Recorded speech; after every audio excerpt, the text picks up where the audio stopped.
Welcome back to Malta in the opening round of the 2011 Ocean Grand Prix Championship. We're about midway through the first race of the weekend, and what a race it's been, with three different leaders on the first three laps. C-Rex, then Lucas Oil, and now Furnibo. And the Supersport story is a little bit simpler after Carol Pugh fought off an early challenge from Jolly Drive. So, here's the Evo class leader of the Mercury-powered fountain of the Belgian 2v1 team.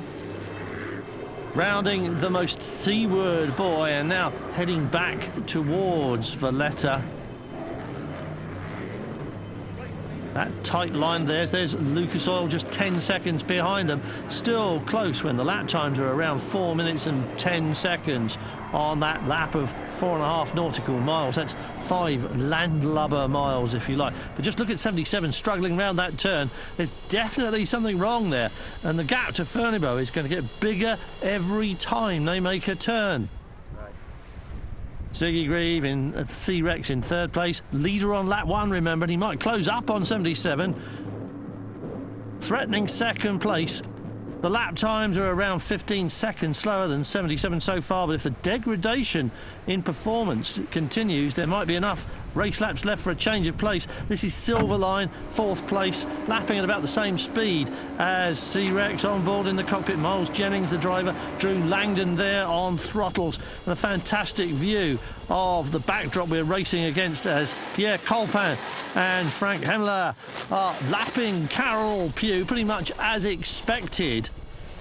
That's why the Supersport class has one less lap. Still taking a hammering here. Here's the Supersport leader again, restricted to 85 miles an hour, remember. The temptation to chase an overtaking boat like Furnibo or the Lucas Oil boat has to be resisted. And now second in Supersport, the Swift boat, as Jolly Drive drops back. So these two moving up, we're on board. Watch the throttle man, Renato Guidi, back off the power when the boat clears the water for any length of time. Just watch his right hand, closing the throttle. RG87 Racing Team, Carol Pugh has a commanding lead now and just has to maintain that. See how big the gap is. They're already heading back on their westerly leg, while 38 is still running east towards the furthest end of the course. 38 just coming up to the first of the two buoys now that mark the furthest limit of the course.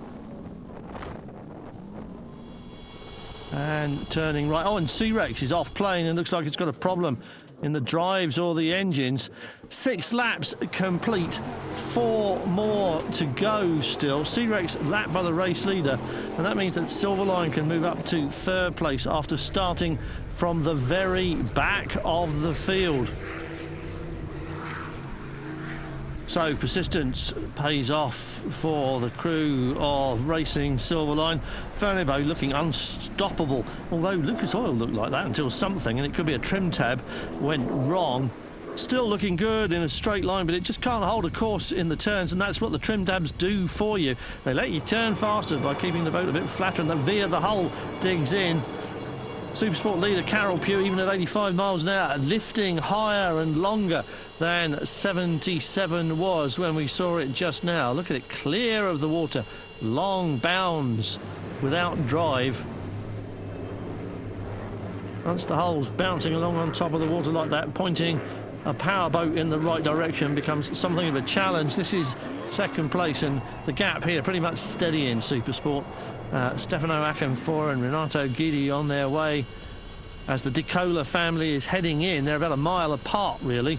And though Carol Pugh's last lap was a few seconds slower than it has been, and 38 here was roughly the same amount faster on its last lap, we're going to run out of laps before they can close a gap, which is about a minute now. The mathematics really are against them, no matter how hard they go for it.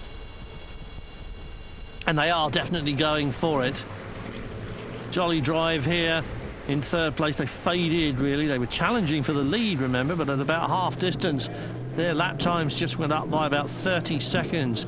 So the only diesel boat in the championship here obviously has some kind of a problem on board as well. Don't know what it is. Silverline's problems all behind it now as the crew looks good for a podium finish in the Evo class. Lucas Oil's still fast in a straight line and still only about 10 seconds a lap slower than they were at the start of this race. So a problem, but not a big one, just enough to spoil their afternoon. Ferneybough leads the race. Those huge bursts of spray as it lands are not ideal. What you want is the solid rooster tail that says it's connecting with the water the whole time, and then trying to keep it flat in the turns. And of course, that's the hard part, isn't it? And you can see how difficult it gets. But still going very strongly. Frank Hamler on the right there, working the throttle as it leaks clear, and he looks exhausted. Remember, this cockpit temperature somewhere around about 40 degrees centigrade.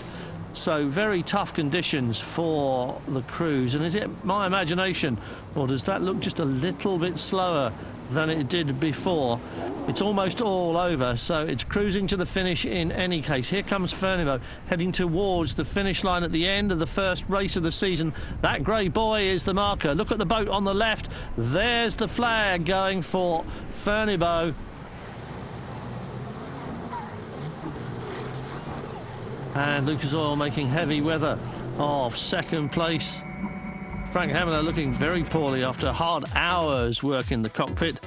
And here's the finishing order in Supersport, confirmed after the post-race checks.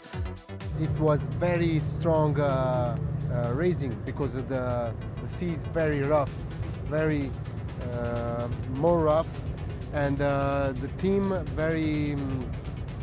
My father and I. It was very complete and on the boat. It's an all-Italian podium, of course, and of course they're celebrating the first points of the new season as well as the win. So the Evo results confirmed then, and though Lucas Oil struggled with that problem in the race, Frank Hamler was in difficulty at the end as well, but they made it through. Very glad he's okay, and he have to drink more during the race, and that's what he didn't do that, and that was a problem. Frank Hamler is back on the podium to join in the celebrations, and he'll be back racing again tomorrow, along with the rest of us.